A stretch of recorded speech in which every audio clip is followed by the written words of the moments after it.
The information expressed in the following podcast is intended for educational purposes only and was created by and belongs solely to Believe Limited and the Flow podcast and does not necessarily reflect the views of our sponsors. Please speak to your healthcare provider before making any medical decisions. Hello, welcome to Flow. We're flowing. Once again, no beginning or end. It's just in flow. Come on in, come up front. Come on in, come up front. We're just sharing how our flows are with each other. Shocking, but that's what's happening. Shocking. So we all just want to know. How's your flow? And one more time for funsies. And now we all want to know. How's your flow? That was fantastic. Great. Yes, Here we go, coming in from Denver. Hi, my name is Jessica. I'm here like every month with Sarah Watson, sex therapist. I am in a room full of wonderful flowsters in Denver, Colorado at NBDFs Bleeding Disorders Conference, and we all want to know. How's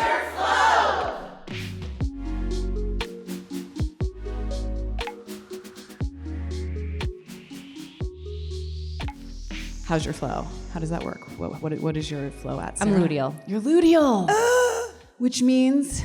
Which means we're prepping for things to happen. Yeah. Yeah. The bleed. But I don't bleed. If you listen to our pod, I have an IUD, and thank God for her. Yeah, all right, yeah, a woohoo. Yes, we love a woohoo IUD. But I still get symptoms, I just don't bleed. So we'll see what happens. Could be great, could be terrible. Interesting. Yeah, the cycle doesn't stop even when you stop the bleed, right? Nope, sure doesn't. Not the hormonal flow. Yeah, what about you? I'm what's happening? Follicular. Ooh. I just finished bleeding. Thank you so much. Yeah. Big accomplishment. It's great. It was great for me. I'm follicular, which actually comes with its own level of like hormonal ride, right? Like there's a little, I'm coming towards the ovulation spike roller coaster. Yeah. Here we go. Always. Well, thanks for letting us share. We wanted to know, maybe by round of applause with our intimate gathering. Oh, I love that. How many of you are menstruating today? Keep louder. Come on. Yeah, you got it. All right. Okay. What else? Luteal. Yeah, all right. Represent. We're a club of two. Powerful phase to be in. Yes. How about anyone experienced now or ever hormonal rage? Yes. Wonderful. Great. Wonderful. It's an important part of the cycle. Anybody actively ovulating? Yes! Oh, Yes. Wow. It is one of the main events of the cycle. We treat the bleed like it, but it really is. Lots focused on that moment. A ton. Lots of good things happen. Sometimes. Depending. On what you're feeling. No, I agree. Right. We're going to talk about all of our feelings. Before we fully get into our discussion, we're going to throw it to our sponsor for this quick break.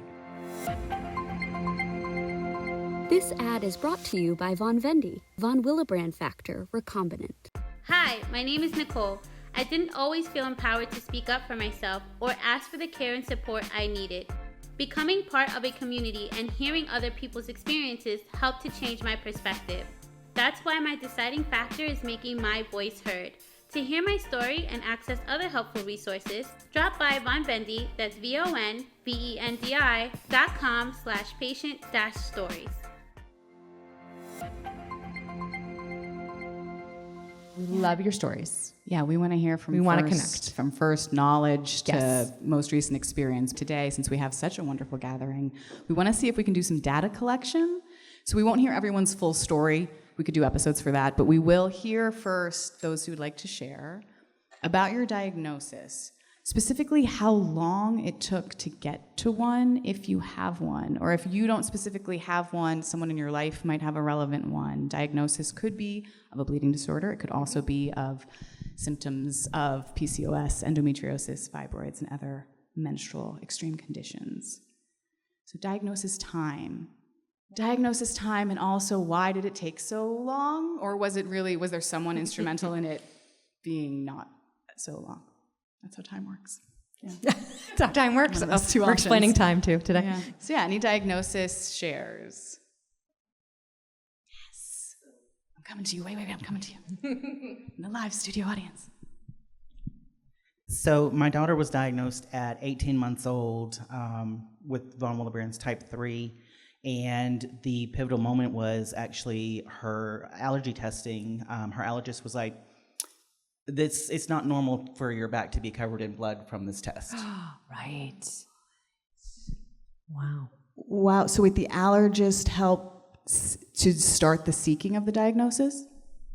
We had gone through a lot of issues already at that time. She had PE tubes done in her ears. She bled from that. She was a premature baby and was covered in bruises head to toe. Learning to walk, she's bruising through her diapers and stuff. And so it's like I'm taking her to her PCP constantly to say, hey, something's not right, and they're doing a CBC. No, she's fine. Because they're thinking leukemia, there's no family history of a bleeding disorder, so they didn't think to look for that. So once she had the allergy testing done, I went back to our PCP and I was like, look, you should have the report from them now. We need to figure out what this is. There's something going on. So, and that's what it took. Well, and for the allergy test too, for those of you who don't know, or for listeners who don't know, right, they do all these little pinpricks in your back. My daughter just did it this past year. And yeah, you shouldn't be able to see it at all. No. Oh my gosh. Do we have anybody else? Yes. Well, we're coming to you. Hold on. We're coming. Don't say it yet. Don't say anything brilliant yet. Hold on. Hold it in. Hold it in. And go. Okay, so I realized how fortunate I was. I was diagnosed at 6 years old, and I know that's not a lot of women's stories to be diagnosed so young. It really actually was my first grade teacher who brought it to my family's attention, because nosebleeds were normal in my family. So there wasn't a red flag that my nose was bleeding all the time. But my teacher was like, something is not right with this child. So that prompted my mom to take me to the doctor to be tested, and that's when I was diagnosed. Wow. So it was just a normal thing for us, so we didn't think a big deal of it. It took someone outside my family to say, no, this is not normal. Yeah. Oh, lots of heads are shaking, right? Like, oh, it's normal to have bloody noses. I remember too, I would miss so much class just having a bloody nose in the bathroom. I mean, I knew about my diagnosis, but anyway, so lots of other, was it bloody noses? Was it heavy periods? What's the head nodding about? Yes? Periods? Anything else? Any other bloody noses? Yeah. Just cool to gush. You know, growing up, I had a heavy period, but my mom also had a heavy period. So it was normal. It was totally normal to wear, tampons with heavy day pads. So for me, I grew up thinking it was normal. I told my kids it was normal. It was not normal. Not normal. But she also used to get the nosebleeds. So she was like 6 and she just leaned over and she has this massive nosebleed. And I take her to the ER and they're like, oh, just pack it. Some people it's normal. So unnormalizing the normal, I think, would be really helpful. Yeah, say that one more time. That's good. Unnormalizing the normal, telling us that, it's everybody's different. Yes, everybody's different, but you shouldn't have to wear a tampon and a pad. Yes. And change it that frequently. So, what is normal? Say it again. What is normal? Yeah, we live in a time of dangerous hypernormalization. It's good to normalize the reality of talking about things like our periods, but to normalize pain is detrimental to finding solutions. To normalize getting dismissed is detrimental to finding support. Finding a diagnosis, but not through just, hey, I'm going to test for this. Right. Did anyone, you mentioned your diagnosis. As a child, yeah. Came expected because of family history. Yeah, family history, yeah.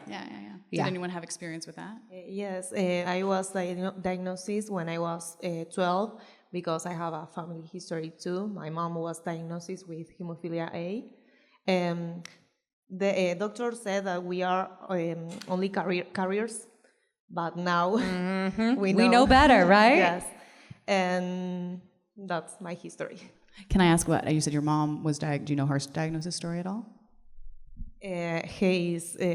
Her brother has severe hemophilia A, and doctors tested all members of the family.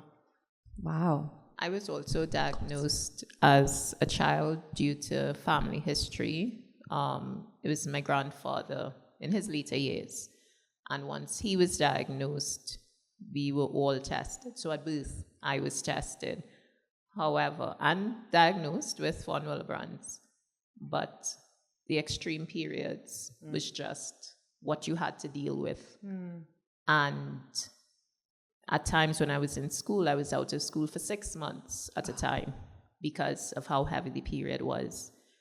And the only option then was oral contraceptives, which I was on from like 12 all into my 30s after having children, still on the oral contraceptives, and my period was still lasting about 31 days at a time. 31? 31. 3-1. And still have no real treatment. The discussions are taking out my womb. And that was almost a certainty about 3 years ago. And so one doctor suggested that. The other said, the gynecologist, well, the hematologist suggested that. The gynecologist said, no, you're too young. Yeah. You don't know if you're going to change your mind about any more children. So then we put in the Mirena. So I'm on the Mirena now and still having to take additional non-hormonal medications because after about 2 years, the Mirena wasn't effective anymore. Wow. Yes. 31 days of bleeding, and then in between, how long? Maybe a week or two, and it'll start back. And then that just caused them switching the oral contraceptives. Okay, so maybe this Diane 35 isn't effective anymore for you. Try another one. And so it was just going between different options. And so yesterday we had a session here, and my understanding was that the Mirena was effective for 5 years. And I'm 5 years for heavy periods and 8 years for the contraception. So I thought, okay, well, I guess I'm stuck with this. This is only year 3. I know I'm experiencing that. And then, so I guess I've normalized pain, I've normalized discomfort, and this is how it is. So, okay. And then there was a gynecologist and a hematologist, and the gynecologist was mentioning that sometimes it's not effective for the full 5 years, so you need to change it. And the bell went off. What? You can do that? Because I just accepted, well, this is what it's going to be, and I need to wait another 2 years. So called down, made my appointment. No, we're changing it next week. Fantastic. I'm just curious how many times people have had to wait, you can do that moment in their treatment? Has there been, and where you got the information from of what was possible? Me too, it's good, it's my exercise. I'm getting my steps. So it actually happened for me at a conference as well. You learn so much coming to these events, but a gynecologist was saying that you can take TXA or some other medication in between. So I do oral contraception. You can take TXA when you're not taking your active pills. And I was like, what?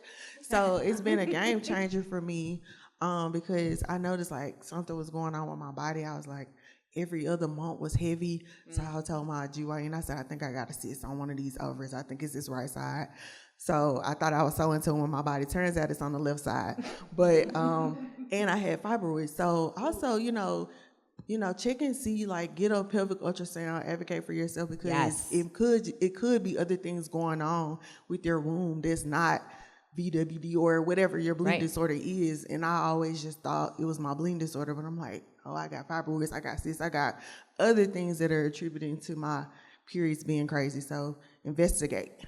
Can you say a little bit more about advocacy for yourself?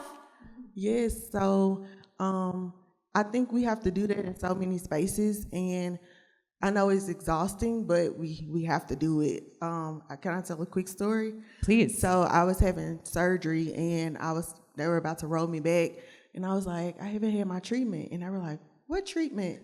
And so I'm like, are you serious? I was 21 at the time, and so it was a breakdown in communication with my hematologist and the surgeon that they didn't put in the orders. And so I'm like, if I didn't step up and say something, who knows what could have happened. So, even in the spaces where you may be scared, just say it. Or if you're not in a space to say it, have someone that you trust in the room with you that's going to advocate for you, because it's so important that we speak up and that we challenge our providers, because they don't know everything.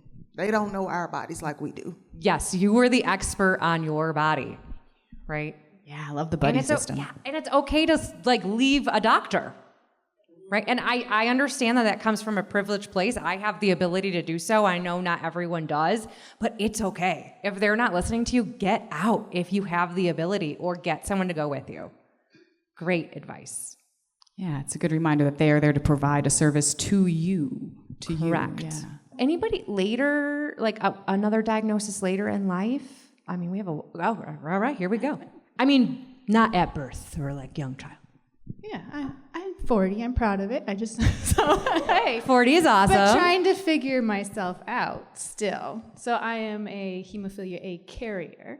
Discovered family history with my older sister and myself with our children being born. But I am normal. I have good factor levels. I should be fine. But I've always had heavy periods because that's normal for women in my family. I've always bruised easily since I was a child, and I don't usually even know where I got my bruises from. I just must have bumped into something. And I've always had weak joints, but that's normal for me. Except then my body went, and I've always struggled a bit with iron. And then discovered after having twins and 3 kids within 3 years, 2 with hemophilia, pushed through for 5 years, and then was my dentist that was like, is your health okay? Your gums look different, but your oral hygiene is great. So it sent me to go get checked up and found out I had no ferritin left almost because I started bleeding more after having twins, like every 2 weeks. I couldn't figure it out, but it was consistently inconsistent and weird. So postpartum, my body went more haywire. Yeah. So bring on figuring it out. Hematologists, IUDs are helping, but still ferritin problems. Right, on top of it. I think we had another ferritin, back there. Yeah. So my son's 19. He's severe hemo A, and they diagnosed him through my symptoms when he was 4 months old because he had a brain bleed. And yet, I'm not even a carrier, they say. But I've never been tested. I have an IUD, and I still bleed through like crazy. My daughter, who's here with me today, has had nosebleeds the whole conference. I've been called out to go get her handled with her nosebleeds. So I'm fighting right now to get herself and myself tested right now. But it's been a struggle. Keep going. Yeah. We are here for you. Everyone in this room is here for you. What is this? I mean, I'm getting shivers and chills just listening to these stories, and I'm wondering what the just general response is for everybody else.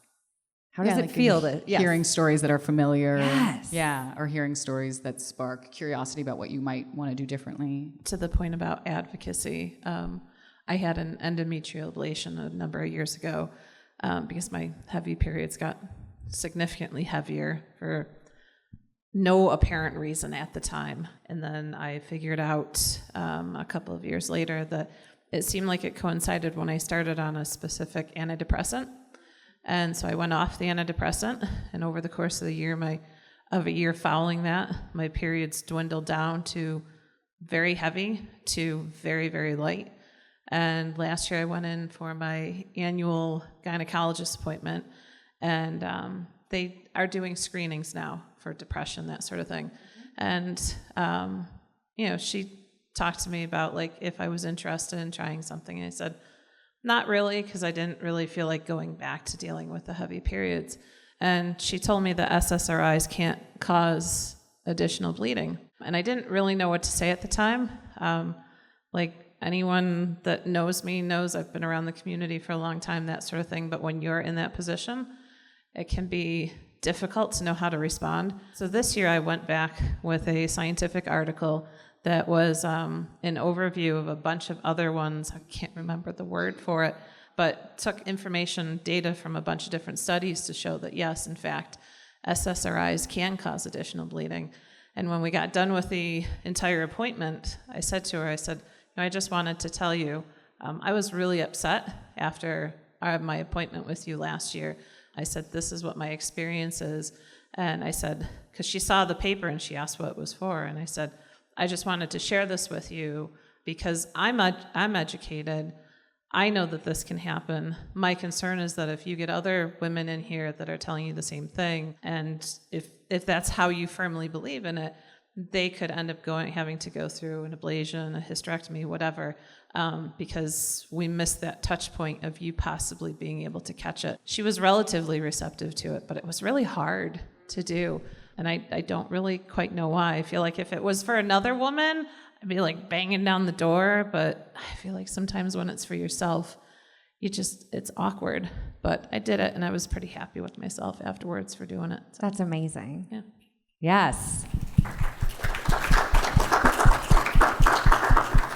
It was just a similar story about the importance of advocacy, and even at times where you share specific symptoms that you're experiencing, and the feedback from the medical practitioner is that those two things are not possible. They're not happening at the same time. And sometimes it's very easy to get disenchanted and walk away and say, okay, well, maybe it's not true. But I've seen where I persevered and they really were happening. It may not be the norm, but it is possible. So you need to be confident and aware of what you're experiencing and continue trying to get the assistance that you need, because they may be doing the best that they can with what they knew at that point in time, but it doesn't negate what you're experiencing. Yeah, I would also say too that like when you feel that, I'm sure you had some feelings in your gut in that first appointment, right? Our body doesn't lie to us. So to listen to that, right? And even we push through that, that's so hard, but it's so necessary. Thank you. Hi, my name is Amanda. I'm from Uruguay. I'm here, I'm a visit. Yesterday I went to the doctor because now I have anemia right now because of a very heavy period. I didn't expect it. And the doctor just, she listened to my lungs and my heart. And I let her because I don't know, at that moment, I mean, I couldn't tell her to do anything else. I'm in another country. You're supposed to be the best country in the whole world. That's debatable. I really miss my doctors now. I'm expecting my hemoglobin results for today. So if I need a transfusion to go back, I will never know because I have to go back tomorrow and have 17 hours of flight with anemia. That's just a story. I have hemophilia A, and I was diagnosed when I had my son. I never had symptoms until he was born. That's strange, but that happens to me. And now I'm experiencing all the symptoms.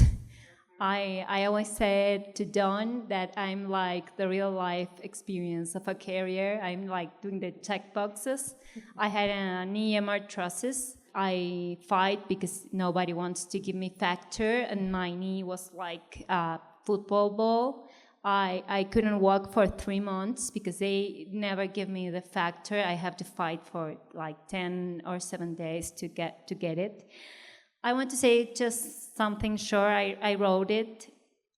It's very moving to listen to ourselves and to acknowledge how we live with a chronic illness without treatment, how we struggle with grief and the denial of not being able to control such intimate aspects of our health as women, our capacity to take care of others because we are not okay, our capacity to have kids, our fertility, our sense of being a normal woman, and yet many times we go through it without the care or the treatment we deserve. And despite everything, we remain strong, and we are here. And when I listen to all of you, it's very moving for me because we are fighting with our illness and with our grief. And sometimes I am, and I have the information, but I still fighting, I don't have this. I never, I didn't bring tampons, Mm-hmm. I don't have Transamine, and I know I have to have it, but I don't. I mean, my brain is fighting with the diagnosis and the normal and your reality. Yes. Thank you all for being so open to us. Thank you. Thank you for sharing. Over here, yeah. And I want to mention something that was said. We don't have a lot of studies about the female body. I don't know if everyone's heard that. Did he? But it's true. Are you going to share? Yeah. Not looking for pity in any way, but I just want to say about how much this whole conference for me has been about guilt, and that's what I feel, especially after having the pleasure of meeting you and talking to you for such a small amount of time. I can't cry because I'm on antidepressants, but I can tell you it was churning up inside.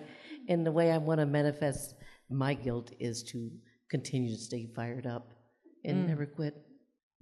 Here's to staying fired up. Here's to staying fired up. I love it.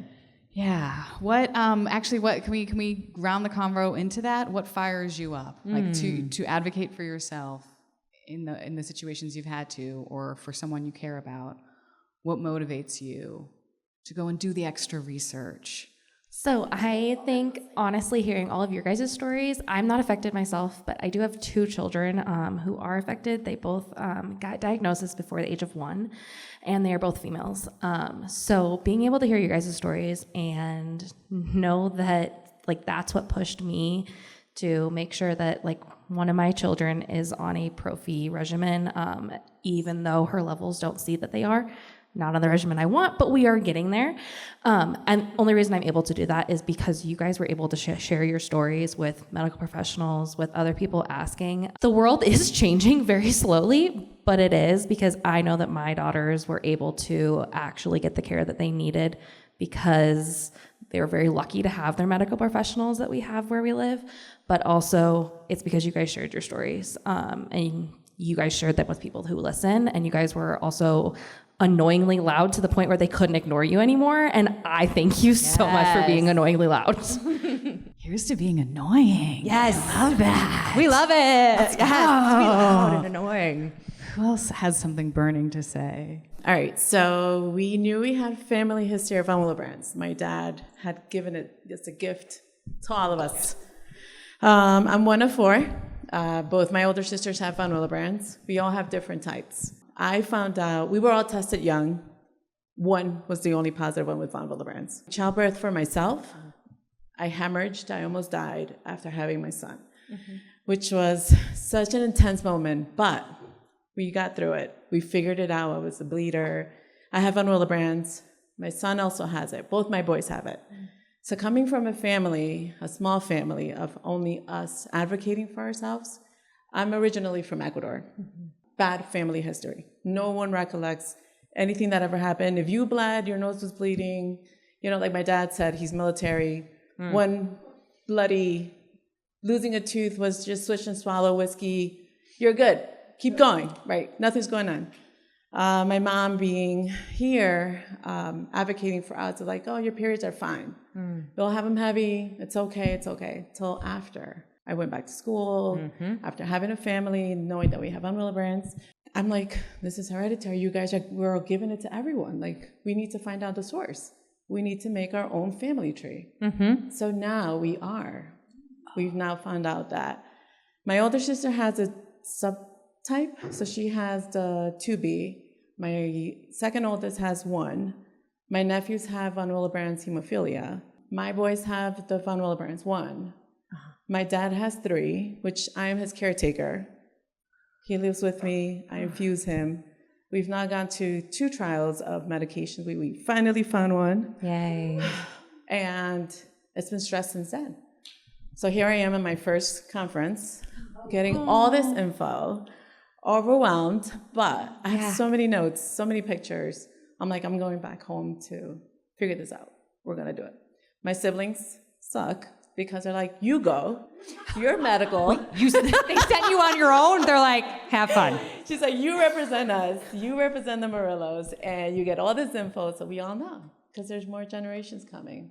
Good My for dad you. just witnessed the 7th great grandbaby, so I said, we need to keep you going because you need to meet the rest of them. I just want to take a moment. Look, I have another mic. I just want to take a moment to point out that you glossed over this it was a really intense moment, the time when you almost died hemorrhaging to giving birth. Isn't that like the vibe when we talk to everyone? Yeah. Right? I almost died. It's not happy to say it. I'm like, near after that twice. I almost died twice, but here I am. Yeah. It's why I'm here, is what I tell my boys. And who keeps me going is the fact that I am a single parent of 2 boys who I need to live for. And so I need to find sources of how we're going to keep myself here.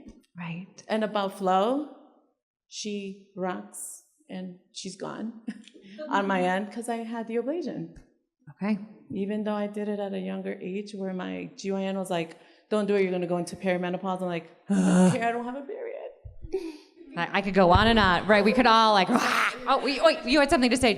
Yeah. I was just going to say medical gaslighting is real. Yes. And medical trauma is real. Yes. So it's okay. It's okay to tell them that too. Like, medical gaslighting is real, and you're not going to gaslight me. It's so powerful that you're here and experiencing what you're experiencing. There's people who've been here, repeat for years, because there is something important that happens when people gather and share with each other, not just through posting or something you've read, but truly like get into conversation with other people who are experiencing it. The amount of revelations about symptoms, exposure to other treatment options, let alone like just emotional support, is so important. I got diagnosed when you're talking about later in age. Technically later for me was like my sophomore year of high school, just playing sports. And then my dad was like, oh yeah, I have that. And I was like, well, thanks for letting me know. Like, we could have got tested earlier.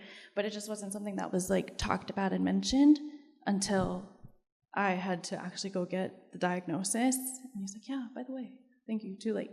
But like growing up, I did Kempo, and my nose would bleed all the time, like every single Kempo practice. And we live in Hawaii, so they're like, oh, it's the heat, but like every single practice, I would have to like go sit on the side as like a little kid in elementary, plug my nose and toilet paper and watch all my friends like continue.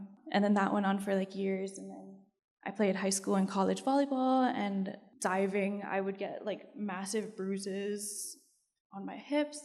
And then my athletic trainer would like stuff my Spanx with like foam, like the thin foam lining to try and cushion your fall. Yeah, but I would would get like blood clots on like underneath my skin. Like I would be able to grab it and like roll it around, and that was just like super normal and every day. And then they thought I had bursitis in my knee, but then now that I think back of it, I was like, maybe I was having a joint bleed because my knee is always sore and puffed up. And then twin mom. I have twins too. But then my first period after giving birth lasted 7 months. It was from June. I gave birth September 2023, got my first period in June, and then it continued through February. My second twin, she passed at 11 days. She had necrosis from the milk fortifier, and then they couldn't stop it in time because she had blood in her lungs, and then so now it's like maybe she had a bleeding disorder too, and it's like too late, I hate public speaking, sorry. But then it sucks because I'm also like the biggest hypocrite because I'm the ED for the Hawaii chapter, and I push all my women to go get tested and do all these things and like answer every single phone call and try and answer all their questions. But I didn't get my other daughter, who's still alive, tested because like even before I gave birth, they were like, oh, do you want to, do the testing where you go through while they're still inside? And I was like, oh no, it's okay, because she won't experience symptoms till she like has a period anyway, so we'll have time. But it's like the biggest hypocrite because I had symptoms so early, and now I'm like not being a bad mother. Has anyone had an experience, like an easy time? How hard is it to get Factor or any treatment? There's no example of that looking easier, seeing that can happen, right? If we don't know something can happen unless we've seen it occur before. Thank you for sharing that and letting us hold that with you. You are a good mom. You're a good mom. Yeah. Hold on. Tests done for the babies to be tested in your uterus. The amnio. Yeah, and it's putting a needle in your body to get it actually tested. I object to that too. They were asking me because it's not recommended, y'all. No, it's not. And then it is not recommended. So many years ago. I have grown children. I have grown kids. So at that moment, I'm like, no, what do you mean? No, it's really not recommended. My sister and I had babies about 8 years ago, and we went through this, and we have a lot of connections. It's not recommended. Well, they should treat all our pregnancies as if that we have bleeder babies in there. That's what the protocol is. That's what lots of HEMOC peds docs say. We talked to 8 doctors across the country. So you didn't do anything wrong. Yeah, the systems aren't in place to support correct taking a different path. Correct. How do we put those systems in place? Sometimes we talk about that on Flow. We really don't know, but we know that continuing to have conversations and trying to figure out detective work, who has to have a convo with one other person to push for one other thing to happen that can help everyone when they're getting diagnosed. So this is my first time at this conference. I have been to other conferences, and speaking with one of the doctors there, he'd asked me, has your daughter ever had a particular test done? And I was like, well, I don't know. It was to check to see if she was clearing the von Willebrand factor too quickly. Can't think of what the name of the test is right this minute, but so I get back and I asked my HTC, I was like, hey, has she ever had this test done? Now, I asked them in like November one year about this. Didn't hear anything, and I'm staying on them, hey, has she had this? Well, we don't know. So I was like, you know what? I went and I requested all of her medical records. And her hematologist had told me, well, I think she's just clearing it too quickly. That's what the problem is. She's clearing it too quickly. Mm-hmm. She's not type 3. She's clearing it too quickly because she only has one mutation. So when I requested all of her records, I went through it page by page. I mean, like from the time she was born, I requested her records. And I was like, oh, she has had this test done. And I'm reading it and it says, this is an indication that she has a quantitative issue, that she's not clearing it too quickly. So I highlighted this and I went to the doctor and I said, hey, what does this say? And she kind of got upset with me. She's like, well, where'd you get this? I was like, literally in the records. I said, I requested her medical records because I couldn't get an answer from anybody when I asked if she's had this test done. I said, but you remember when you told me 6 months ago that she was clearing it too quickly? Well, yeah, I remember that. I was like, well, doesn't this say that she's not? Well, yeah. I said, okay. I said, so where do we go from here? When you come in for your next appointment, because this was at an annual meeting with our chapter. Okay, so I was about to get real ragey for you. No. So this was about 3 weeks before her next checkup. She's like, okay, so we're gonna have this. We're gonna come in and we're gonna sit down with this doctor and we're gonna do this and we're gonna do this and we're gonna do this, and we want to get you in that study with Dr. Montgomery at Vercetti. And I was like, yes, we're getting somewhere. And we walk into the appointment and she comes in and like shoves 2 pieces of paper in my face and said, I never told you she was clearing it too quickly, da, da, da, da, da, da. And by the way, this is what we're doing. And I said, no, that's not what we're doing. Good. When I walked out of that appointment, I looked at our nurse and I said, you don't ever schedule us with her again. And to this day, we have not seen her as far as being treated. And that was about 6 years ago. Good for you. Advocacy. Fired up. And then you go like this. For our listeners at home, Sarah is skipping and flicking off. Both hands. If you're not getting a direct answer, request your records because it'll be in there. Another form of advocacy, right? Combat gaslighting. I'd just like to say, I guess, in the grand scheme of all of this, because I think to some of the other VWD sessions that we've had and stuff, and we always tell everyone, go to your HTC. HTC is, the best care that you're going to get. I really genuinely wish we had a way to be able to better capture, and I don't know if it's through the HTC regions or something like that, have a way to be able to capture the productive experiences that we're having with certain providers and the less than productive experience, so that maybe it can put a little bit more pressure on that idea of, not everyone's getting the same level of care at the HTCs. Some are great. One of the hematologists at our center, I don't respond well to DDAVP. I have very minor issues at this point after the ablation, and they actually prescribed me factor, and I said to him, I'm frankly shocked that you'd be willing to do that, and he was completely baffled as to why I was shocked, and I said, no, you don't understand. I've listened to women for years who really, really desperately needed factor and haven't been able to get it from their providers. So I do, on the flip side, hematologist years ago at the same center who essentially tried to tell me that my heavy periods must be caused by something else because I don't have nosebleeds or bruising. So even within the same HTC, you can see huge variations in care. And I guess I just wish that we had a way to be able to kind of address that a little bit more, because we keep telling women, go to HTCs, but some of them are great. Some providers within the same HTC, there's such a huge variety. And I really genuinely think it's something we need to focus on. Sounds like a Patrick project. Phone tree. Just putting it out there. Hi there. I feel a little bit like I'm a pharmaceutical rep sitting in a meeting. I'm not a pharmaceutical rep, but I am a nurse, and I do work at an HTC, and I totally hear what you're saying. I know that, if any of you move to Washington State, look up the HTC, because we would love to see you there, and we could definitely help you. So please move to Washington. There's lots of great reasons to come. Right. One of the reasons is the HTC. I know that this year, I think it may be like every 5 years, but they do send out patient surveys, and I don't know, we don't always get a whole lot back. And I'm not saying that's the problem, but I think I always want to hear if I'm doing something that is not helpful or we're not listening. We're always open to the feedback. And listening to you all just breaks my heart, and I just want you to all come home with me so we can take you to the clinic. And we'll take care of you, I swear.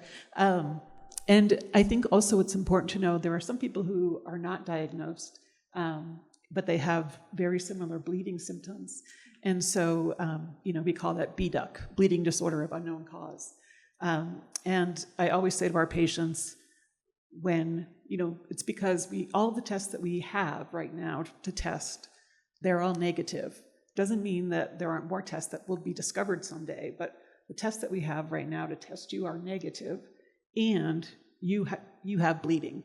So even if I can't give you a diagnosis of von Willebrand disease or hemophilia, we recognize that you bleed, and we still want to see you, no matter what. So thank you all for your patience with HTCs. We're trying. I appreciate it. We appreciate you. We likewise have a survey, and we aim to hear and want to know truly and how we could provide, more support in the ways that we can. So on your way out, if you don't mind filling that out, we appreciate it. Just to piggyback off of that, if you're local here in Colorado, we have the Spots and Dots Clinic, which I think is an awesome model. It's not perfect. I know that they're kind of still getting off the ground, but listening to all your stories, I feel, no offense, but very grateful for where I'm located here. Because when my daughter was diagnosed, and then I started doing the whole thinking back of my own stuff, and I went to the HTC and they were talking about my symptoms, and they immediately were like, oh yeah, we're going to refer you to the Spots and Dots Clinic. It was originally just for kids, I think, but they've opened it up to adults. I got seen there, and it's specifically for children and women with bleeding disorders. So. And also, to your point, I wish that they would come to conferences. I wish that they would represent for other HTCs, because that model is brilliant. I think it could be used everywhere. I love her. And Dr. Hughley is amazing. Hughley and Moyer. Yeah. Who are our next guests on Dr. Hughley. Send us their information. Yes, please. Yeah. Thank you. To your question earlier about what fires people up, and the other question about what do we do systematically to change things.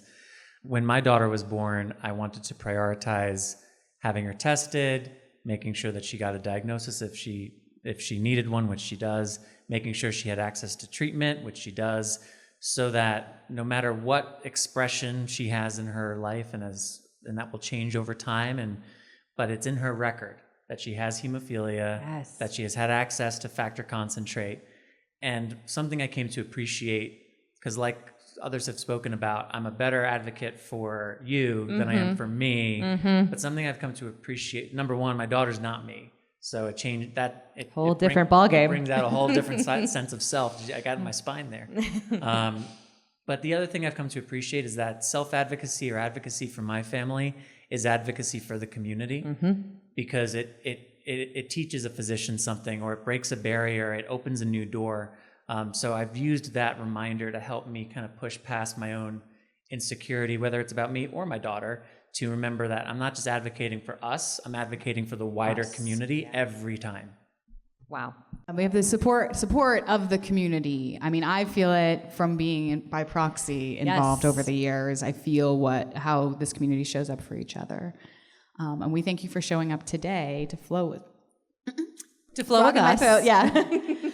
To flow with us. You can find us at How's Your Flow online. You can DM us on Instagram. We're on we'll all find the things. We do want to keep the combo going. We're literally here to help that happen. So. Can we plug women's conference too? Yes. If anyone's going to be at the conference for women and teens in October, we're going to be doing this Flow again. Live. Yeah. 2 group sessions, one on menstruation, one focused on menopause. And Dismissed is the incredible new documentary. Don't know if you all got to see it last night, but please take a look.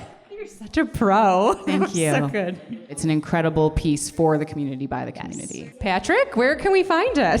Thanks so much for asking. You can find it at dismissedfilm.com. There's a short little form. You can watch it as an individual. There's also the ability to stream it, and we have a toolkit if you want to do a screening for your HTC or your local patient organization. You're welcome to do that as well. So dismissedfilm.com. That'll be on our socials too. I think we're always blown away every single time. And I love being in the room with all of you and you. And you, Sarah. It's always great to see you. Again, thank you for flowing with us. This is our emotional support. Vagina, if you have any questions about her, maybe she can join us next time. We hope to see you back on Flow. Why did you forget her? She doesn't travel well. Oh, okay, that's fair. It's a picture of her, though. And scene. Flow is produced by Bloodstream Media. Big shout out to our creative director, Amy Board, and our editor, Kay Vermeil. New episodes of Flow will be available the second Thursday of every month. Hey, that's the day after I start menstruating. And thanks to our sponsor, Takeda, for their support of Flow. You guys don't totally have the personality of the podcast. Oh my God. So much fun to listen to. Oh, thank you.